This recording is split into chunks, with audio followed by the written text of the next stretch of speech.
been avoiding coming to church, but then for me, right behind me. And they're like, missing church! Yeah, that's fun. I definitely think that's good. That's good. I still We're looking forward to another opportunity. Yeah, you got to give it. That's awesome. That's your baby. I hold her like, you just touch her, like, put her on her back. You'll get your day. Right. She'll get there. Good to see you, man.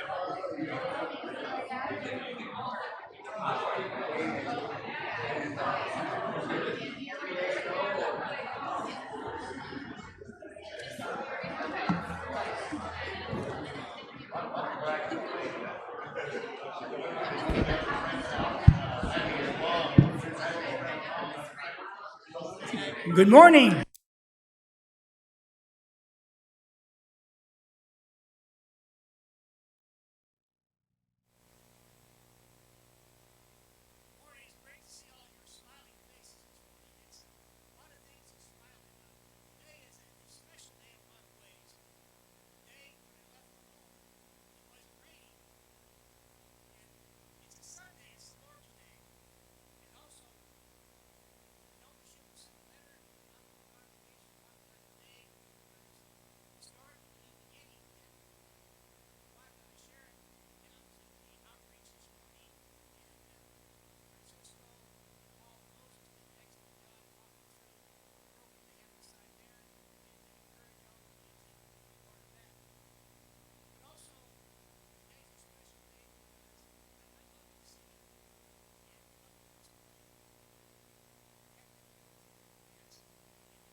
solid rock I stand, all other ground is sinking sand. All other ground is sinking sand. When darkness veils his lovely face, I rest on his unchanging grace.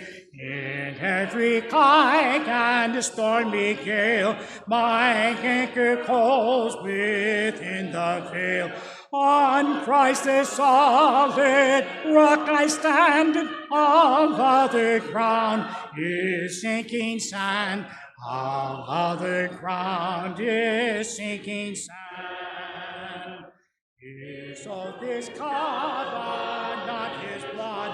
Support me in the whelming flood. When all around my soul is laid, even his all my hope is made. On Christ the solid rock I stand, no other ground is sinking sand.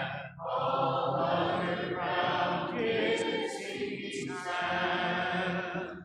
When it shall come, the trumpet sound, oh, may I in the found, dressed in his righteousness alone, for must we stand before the throne.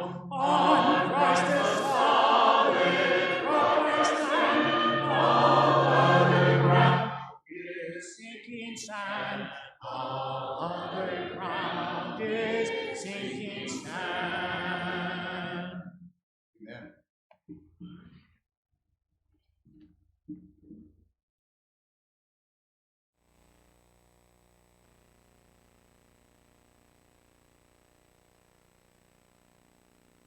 Today's scripture reading is 1 Peter 2, verses 4 through 6. That's 1 Peter 2, verses 4 through 6. As you come to him, the living stone, rejected by humans, but chosen by God and precious to him, you also, like living stones, are being built into a spiritual house, to be a holy priesthood, offering spiritual sacrifices acceptable to God through Jesus Christ. For in Scripture it says, "See, I lay a stone in Zion, a chosen and precious cornerstone, and the one who trusts in him will never be put to shame."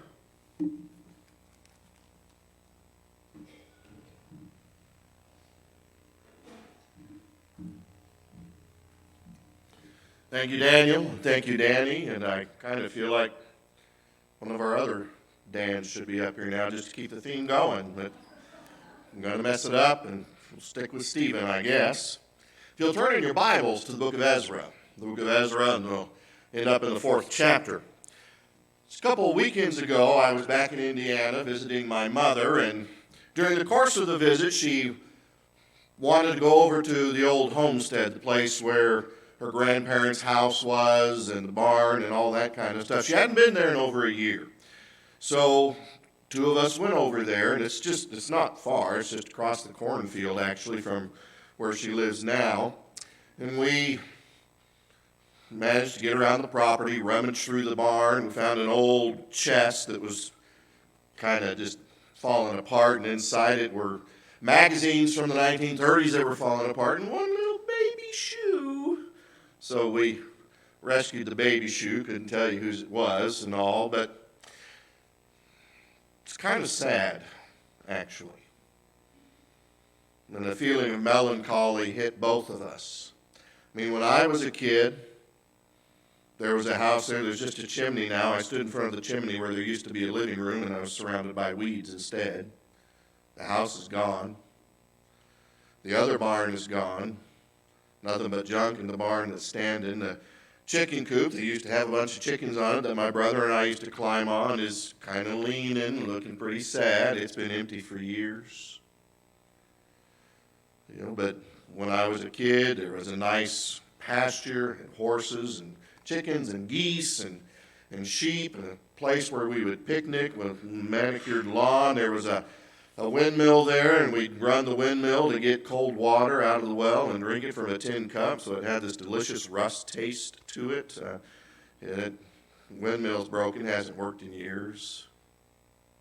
Just sad to see it just in a state of decay like that. I think that's kind of how many of the returning exiles from the Jewish captivity in Babylon felt when they got back to Jerusalem. Of course, the kids and the grandkids had never been there. They'd only heard of it, stories from their parents and their grandparents of Jerusalem and the temple and all of that. So I'm sure that when they started out from Babylon, there was a feeling of joy and anticipation as they made their way home. The older people dreaming about the land of their youth. Young people finally being able to see that country and that city their grandparents had talked about. And they had big plans for when they arrived. They were going to rebuild the temple that had lain in ruins for 49 years. So I'm sure that when they actually saw the overgrown ruins of Jerusalem in place of the city of their faded memories, that melancholy, that sadness gripped them. It wasn't as though the Babylonians had totally depopulated Judah. They'd taken the craftsmen. They'd taken the nobility, anybody around whom a revolt could form. But they left the poorest of the poor in the land. And I'm sure the returnees thought, why didn't they at least pull the weeds? Why didn't they at least clean up some of the rubble? Well, no matter. They rolled up their sleeves and they started to work. And their first priority was to renew the sacrifices called for in the law of Moses that had ceased altogether for almost half a century. So within 3 months, they had the altar of sacrifice up and they were performing those sacrifices even before laying the foundation of the temple. They were focused on restoring the spiritual before the physical. Now, it took about 2 years from the time they left Babylon till the time they actually started to line up all the contractors, line up all the building supplies. Now, if you've ever been engaged in a remodel, that doesn't sound like a long time, right? 2 years, that seems to be what is running these days, right? Trying to get all those supplies. Nothing's changed in thousands of years, evidently. But by the second month of the second year, they were ready to start work. And as Danny pointed out for them, this wasn't simply a repair job. This was an act of worship, literally. As the masons laid the foundation, the priests and Levites sang responsively, praising and giving thanks to the Lord, for he is good and his steadfast love endures forever toward Israel. And all the people shouted with a great shout when they praised the Lord, because the foundation of the house of the Lord had been laid, Ezra 3:11. Worship at construction. Now this was a promising beginning. But then things began to interfere and construction stopped for approximately 17 years. Ezra the priest recorded that the Jews were afraid of the people in the neighboring regions, Ezra 3 verse 3, and not without reason. Political intrigue and opposition from Samaritans and others created obstacles to the work. Chapter 4 of Ezra, beginning in verse 4, then the local residents tried to discourage and frighten the people of Judah to keep them from their work. They bribed agents to work against them and to frustrate their plans. This went on during the entire reign of King Cyrus of Persia and lasted until King Darius of Persia took the throne. Verse 23, when this letter from King Artaxerxes was read to Rehum, Shimshai, and their colleagues, they hurried to Jerusalem. Then with a show of strength, they forced the Jews to stop building. So there were outside obstacles, outside opposition that interfered with their work, but there were also some self-inflicted wounds, self-inflicted discouragement. Those who had seen the grandeur of Solomon's temple in their youth were disheartened by their own efforts, which looked pathetic by comparison. Ezra chapter 3, verse 12, many of the older priests, Levites, and family leaders who had seen the first temple wept loudly when they saw the foundation of this house. And they weren't weeping for joy. It just wasn't the same. They were grieving. However, the prophet Haggai, if you want to go over to Haggai chapter 1, the prophet Haggai saw a deeper problem than the outside opposition and the discouragement at their own efforts. In Haggai, the first chapter, beginning in verse 2, this is what the Lord Almighty says. These people say, well, the time hasn't yet come to rebuild the house of the Lord. Then the word of the Lord came to the prophet Haggai. Is it a time for you yourselves to be living in your paneled houses while this house remains a ruin? Now this is what the Lord Almighty says. Give careful thought to your ways. You have planted much but harvested little. You eat but never have enough. You drink but never have your fill. You put on clothes but are not warm. You earn wages only to put them in a purse with holes in it. This is what the Lord Almighty says. Give careful thought to your ways. Go up into the mountains and bring down timber and build my house, so that I may take pleasure in it and be honored, says the Lord. You expected much, but see, it turned out to be little. What you brought home, I blew away. Why? Declares the Lord Almighty. Because of my house, which remains in ruin, while each of you is busy with your own house. Therefore, because of you, the heavens have withheld their dew, and the earth its crops. So we see here that some gave up too easily. And they made excuses like it's just not the right time to build God's house. So they kept putting it off. Others had skewed priorities. They had no time for the house of God, but they had plenty of time and resources to build themselves fancy homes. So God sent drought and poverty to get their attention, according to Haggai 2, 14 through 19, because God does not like to be ignored any more than you do. And when he gets ignored, he does stuff to get our attention. But God did not send the prophets merely to chastise. He sent them to encourage the people. Haggai chapter 2, beginning of verse 3. Who is left who saw this house in its former glory? How does it look to you now? Does it not seem to you like nothing? But now be strong, Zerubbabel. Now, Zerubbabel was a Jewish prince who was made governor of the province at this time. It was his job to rebuild the temple. Be strong, Zerubbabel, declares the Lord. Be strong, Joshua, son of Jehozadak, the high priest. Be strong, all you people of the land, declares the Lord, and work.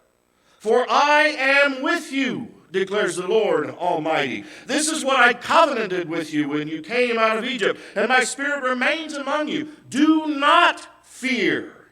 This is what the Lord Almighty says. In a little while I will once more shake the heavens and the earth, the sea and the dry land. I will shake all the nations, and what is desired by all nations will come, and I will fill this house with glory, says the Lord Almighty. The silver is mine and the gold is mine, declares the Lord Almighty. The glory of this present house will be greater than the house of the former house. What did I say there? Let me try that one more time. The glory of this present house will be greater than the glory of the former house. That sounds better. Says the Lord Almighty. And in this place I will grant peace, declares the Lord Almighty. What we see here is that God assures the Jews that he is with them, that his spirit is among them. And he tells them to be strong and fearless for that very reason. How many times did you hear him refer to himself as the Lord Almighty? Some translations say the Lord of hosts, the God of armies. He stresses again and again, I am all-powerful. No one can outdo me. And I'm the one who's on your side. I'm the one who's with you.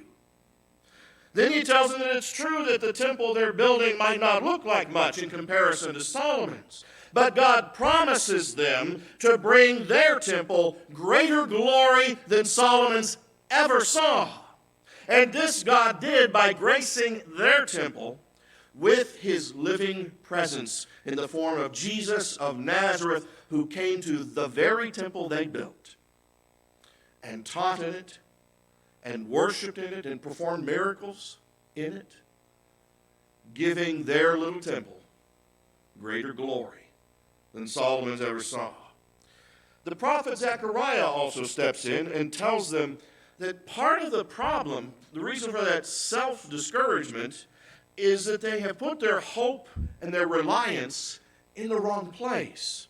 Zechariah, the 4th chapter, beginning in verse 6. This is the word of the Lord to Zerubbabel. Not by might, nor by power, but by my Spirit, says the Lord Almighty. What are you, mighty mountain? Before Zerubbabel you will become level ground. Then he will bring out the capstone to shouts of, God bless it! God bless it! Then the word of the Lord came to me. The hands of Zerubbabel have laid the foundation of this temple. His hands will complete it. Then you will know that the Lord Almighty has sent me to you. Who dares to despise the day of small things, since the 7 eyes of the Lord that reigns throughout the earth will rejoice when they see the plumb line in the hand of Zerubbabel. Now, at the beginning of this rebuilding effort, and at the beginning of the interference from their enemies, the Jews had looked to their own power and their own strength, and they could only see the limitations. The prophet redirected them. Instead of relying on their feeble economic and political muscle, they needed to rely on the Spirit of God. And before a Spirit-filled, Spirit-led people, the Temple Mount would prove no challenge whatsoever. Beyond that, they needed to redirect their gaze. You know, we as a people, and guys in particular, we like to celebrate the big things and do so in a big way. One of the marriage counseling life groups we went through, the material we used, Laugh Your Way to a Better Marriage, points out that in a marriage, what the guys like to do is wait and wait and wait and wait and then plan something really, really, really big for the year, just to show him how much he loves his bride, and forgets the everyday stuff. You know, nice little things here and there. Maybe you bring home a rose and put it on her pillow, or make the bed like you're supposed to. You slept in it too, dude. Or, you know, that kind of stuff. We plan big events. And it's not wrong to have big events. But the health of a marriage is built on everyday little signs of appreciation and love and consideration. And this is what the prophet tells these people they need to do. They were focused on the big stuff. Let's have a party for the big stuff and celebrate it in a big way. And he says, no, here's what you need to do. When Zerubbabel, for example, picks up a tool, the plumb line, you ought to celebrate. You ought to have a party. A party over a plumb line? Well, yeah, because without that plumb line, you're not going to be square. You're not going to have the doors square. It's a tool you need to get stuff done. So, celebrate a screwdriver, is what the prophet says. Because this place is going to get built a little bit at a time, one brick at a time. So don't wait till it's done to celebrate with each brick that's laid. Celebrate and acknowledge that. Take joy in the minor accomplishments. So, this is what he tells them to do. And with the help of these prophets, the people did, in fact, get fired up. They shrugged off the obstacles they faced. The very same obstacles that had caused the work to stop for 17 years were still with them when Haggai and Zechariah spoke up and tried to fire them up. And they went to work and they got it done. It was finished in just a couple years after that. Now, like these people, we're temple builders. Remember a passage from this morning's scripture reading, 1 Peter 2, verse 5. You also, like living stones, are being built into a spiritual house to be a holy priesthood, offering spiritual sacrifices acceptable to God through Christ Jesus. We are being built, not have been built. It ain't done. We are being built into a spiritual house for God. And that sounds to me like you and I have kingdom work to do. Think about this. Just consider the neighborhood around the church building here, just within a few blocks. Most of the people living within a few blocks of this building have never heard of the saving grace of Jesus Christ. Most of the people living in this city have never heard of the saving grace of Jesus Christ. Most of the people living in Clay County have never heard of the saving grace of Jesus Christ. And you're looking at me and saying, no, Stephen, that can't be. They've at least heard. No. If we were sitting here like 60 years ago, the answer would be, yeah, they must have heard something. But not today. Driving past church buildings is not hearing the saving message of Jesus Christ. You know, in my family, Diane's side of the family, they go way back in the Restoration movement. She's like 7th generation, something like that. Her dad was an elder, her dad's dad was an elder, her dad's dad's dad was an elder, at least 4 elders going back. So she and her siblings were raised in the faith, all right? But like most families, there's always a few when they finish high school who decide they're finished with church too. And that was the case for one of Diane's siblings. And years ago, here in the United States of America, in a family with a religious heritage, I was roughhousing with one of my nephews, son of that particular sibling. He was 6 or 7. And something came up. I really don't quite remember the conversation as we were goofing off, just roughhousing. And I asked something like, "Don't you love Jesus?" And this is what he said to me in all seriousness. "How can I love him? I don't even know who that is." In my lifetime, here in the United States, a kid whose family had a deep religious heritage had literally never heard of Jesus of Nazareth. When most people hear the word, it's a swear word. That's how they're using it. That's how they hear it. People these days are literally ignorant. Now, I'm not using that in a put-down sort of way. They haven't a clue as to who Jesus is. And don't think for a moment that they're going to get it from watching TV. Have you watched TV recently? Not much truth comes out of that thing. If they're going to hear about Jesus Christ, they're going to need to hear it from us. Sounds to me like we've got our work cut out for us, family. We've got a temple to build. Now, back in November of 2019, one of the things we did as a family was strengthen our leadership by adding 4 new elders to our existing shepherds. The rejuvenated leadership immediately set about to create a 5-year vision that we called New Beginnings. And 3 months into our planning, the wheels came off the bus. We hit this pothole called COVID. And we were forced as a leadership to take something of a detour. As a leadership and as a church family, we could have very easily taken the same path that the returning Jewish exiles took when they first ran into obstacles. We could let ourselves be intimidated by the challenges, and there have been challenges. We could make excuses for why now is just not a good time to be making long-term plans, let alone short-term plans. I mean, shutdowns make it easy to procrastinate, don't they?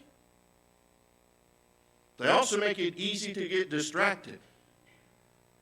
I started a remodel project I should never have done. But there was just this, there were 2 ceiling tiles missing in one room in the basement. 2 ceiling tiles. Been missing for a little while. It's driving me crazy. Could I just put 2 ceiling tiles back up in its place? No, of course not. And these had asbestos in them, I'm sure. I mean, the house is almost 70 years old. It's like, no, it's time to put new stuff up there. So I started pulling. And now I'm in deep trouble. Deep trouble. Anyway, we can get distracted by that kind of stuff. We can put God's church and God's work on the back burner while we focus on ourselves. We could look at what we think are our limited resources and lose heart. If we go that route, if we give in to discouragement, if we surrender to the obstacles, then I can guarantee you this: spiritual drought will set in, because God will not be ignored. And He will not say nothing and do nothing when His work is not being done. And that's why He left us here, people. We are His hands. We are His feet. We are His beating heart in this world. And He does not want to see us behave as couch potatoes when there are people who need saving. When right needs to be done, truth needs to be upheld, people need taken care of.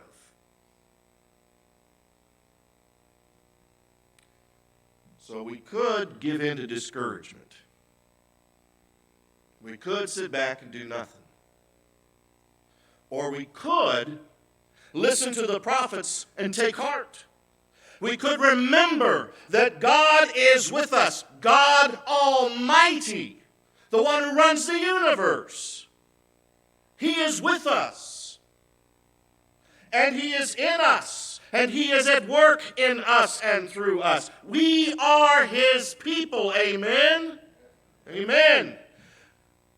We need to rely on God's Spirit, not our flesh. And before a Spirit-filled, Spirit-led people, the challenges that you and I face as a church family and as individual Christians, those challenges do not stand a chance. I mean, honestly, family, what can halt God Almighty? What can stop Him in His tracks? So, what's the holdup with His hands and feet? It makes no sense, does it? With God Almighty, the challenges we face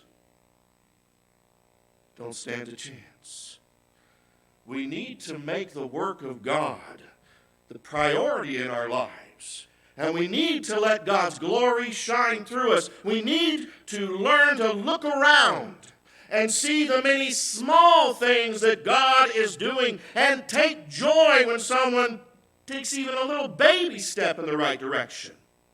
Not that these guys are babies or baby steps, but we recently added more deacons to guide our ministry efforts. Adding more deacons in the midst of a pandemic, don't you think that's a success? Don't you think that's a positive? You know? Today, at 9:30, we had 3 separate meetings going on with some of our main ministry areas. Inward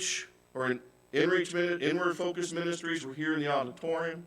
Outward focused ministries were in the cow time room. Demographics, I think, were in the high school classroom. And the purpose was to take the first steps to rebuilding our ministries, rebuilding our ministry teams. Today was only the first day. Don't despise the day of small things, that we could even gather together and start planning for this family's future. After all we've been through in the last 15 months, is that not something to celebrate? And we hope to have a big celebration, not next Sunday since it's a holiday, but the Sunday after that. We won't have the 8:30 service, but we'll take the 10:45 service, smash everybody together outside in the lower parking lot so people can still spread out as they see fit and celebrate. But we don't just want to celebrate the big things. You know, I am actually proud of this church family.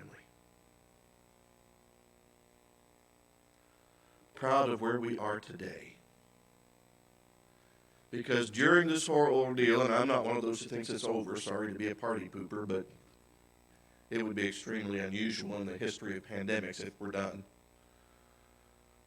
It'll raise, it's going to be whack-a-mole. This thing's going to be with us till the end of history. Remember, we've only wiped out one disease, smallpox. All the rest, when they pop up, they stick with us. Even the bubonic plague is still around. Just more manageable. Well, thanks, Stephen. I was excited till you started down this road. But through all of this, and up to this point, on the whole, we've held together as a church family. We've done what it takes to encourage each other, support each other. I've been hearing from church growth experts, reading stuff that says you're going to be lucky if 20% of your people come back when this is all done. I don't know where they're looking, but they didn't look at us. I was sharing with one of my brother ministers here in the metro area. They haven't even come back to live assemblies yet. I said, well, this is how many we've been having in attendance combined over our two services and online who join us there and this stuff. And really, it's about 15 people less than when this started. That's all. I mean, that's terrible in my view because I want those 15 people because I love them. Not for the numbers. They're part of my family. You don't just let family walk off. Say, okay, well, that's fine.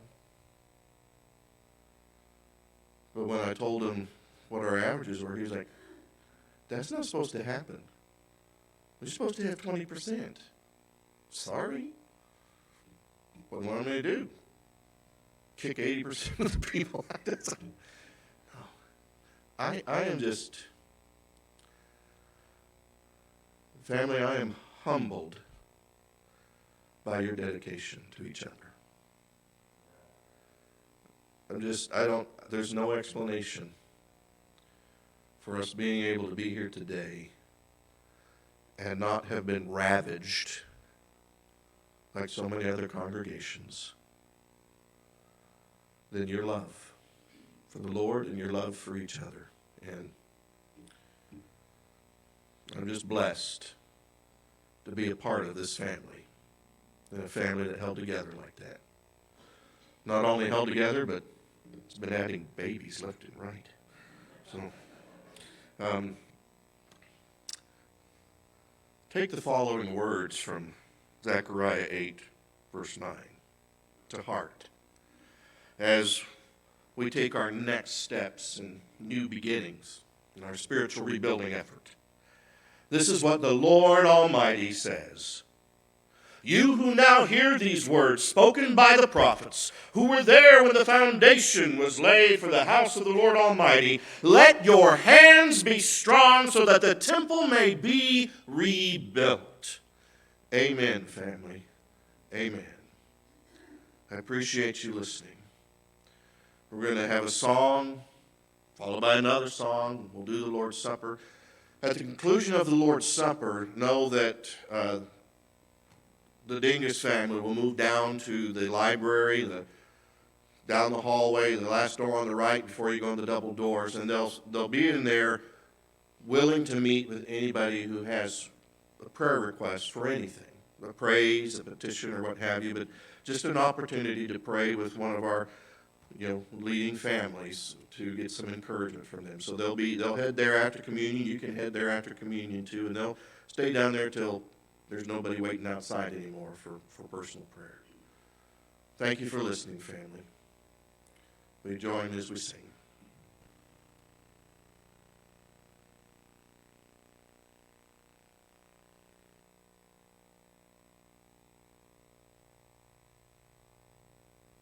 Days of Elijah, if you're using your hymnal 402, and I encourage you to stand as we sing together.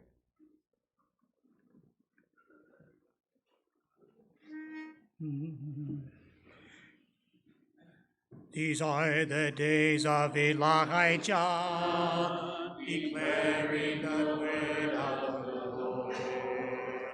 And these are the days of his servant Moses, righteous and seeking his glory.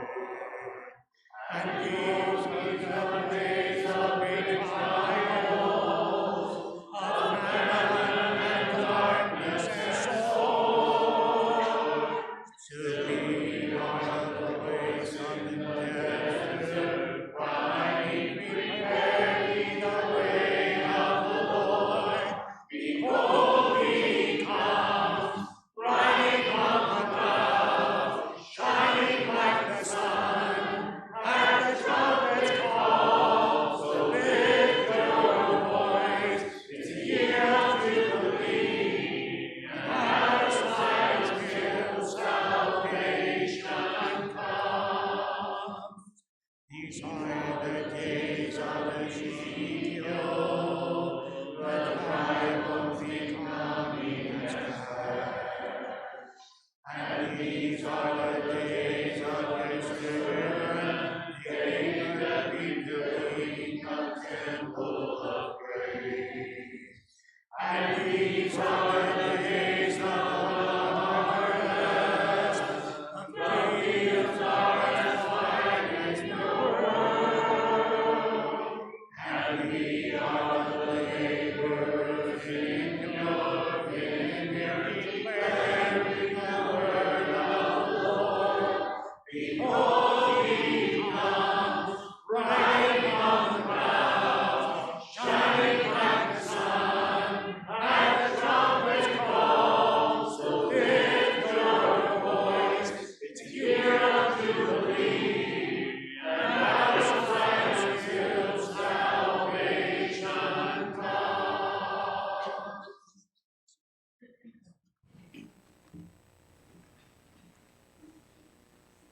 To prepare minds for the Lord's Supper, we will sing, "Oh, How I Love Jesus," 546 in your hymnal.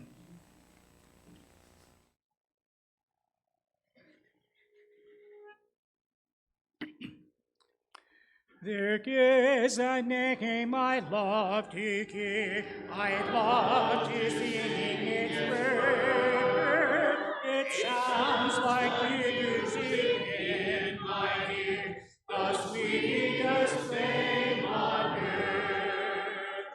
Oh, how I love Jesus. Oh, how I love Jesus. Oh, how I love Jesus. Because he first loved me. It tells me of a Savior's love. He died to set me free. It tells me of his precious blood, the sinner's perfect plea. Oh, how I love Jesus.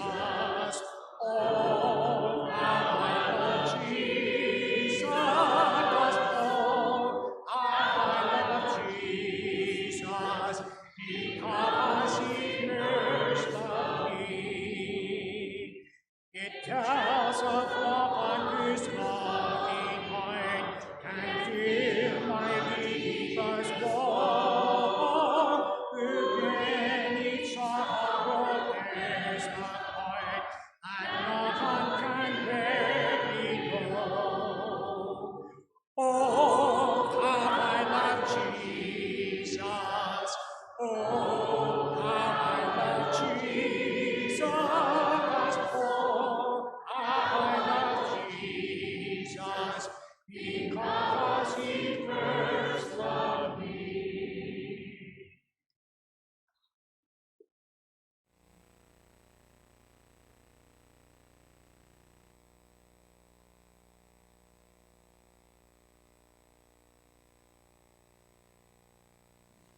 Let us go to God in prayer. Dear Lord, we praise you, for you have blessed us in so many ways. The biggest blessing is that of sending your Son, Jesus, to set us free from our sin, and we know that we are truly free. Our sin is completely removed from us. We pray that as we take this bread, we can remember our forgiveness and that we can look forward to the time that we will see you. In Jesus' name, amen.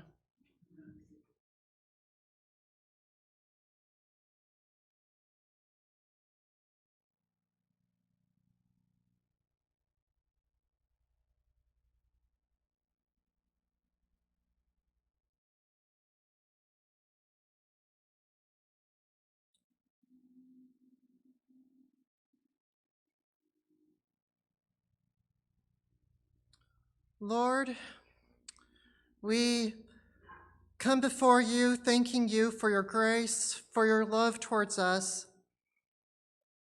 As we drink this cup, help us to focus on Jesus' blood that washes away our sins. We know that it's only through Jesus' death and resurrection that we are able to have unity together and that we have a purpose in you. In Jesus' name, amen.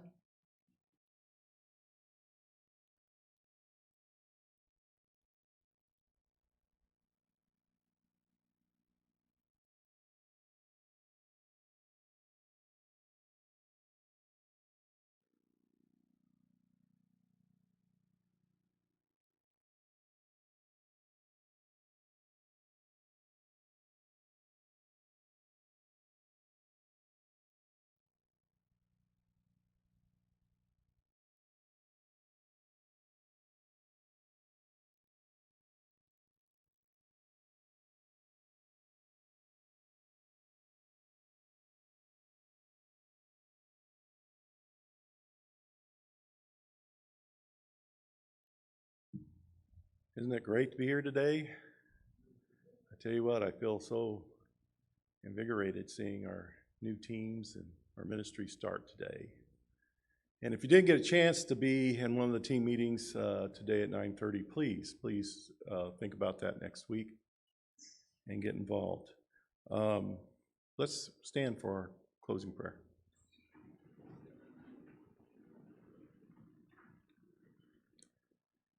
We praise you, Lord. We praise you for your kindness, for your goodness, for your mercy.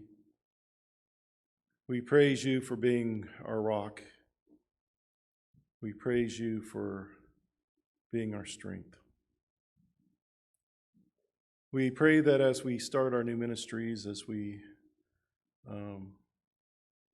go back to trying to be more of an example and strength for those that are coming out of the pandemic. We pray that you be with us, that you might be with our efforts, that you might be with our teams, that we might keep you centered in our lives and in our commitment. We pray for those that are hurting. We pray for those that are hurting physically. We pray for those that are recovering from surgeries and different ailments. We pray for those that are hurting mentally and that are feeling depression and other things, Lord. We pray that your hand might be upon them. We pray that you be with those that are hurting spiritually, that we might reach out to them and help them to feel stronger spiritually. Help us as a church to seek you. This we pray in Jesus' name. Amen.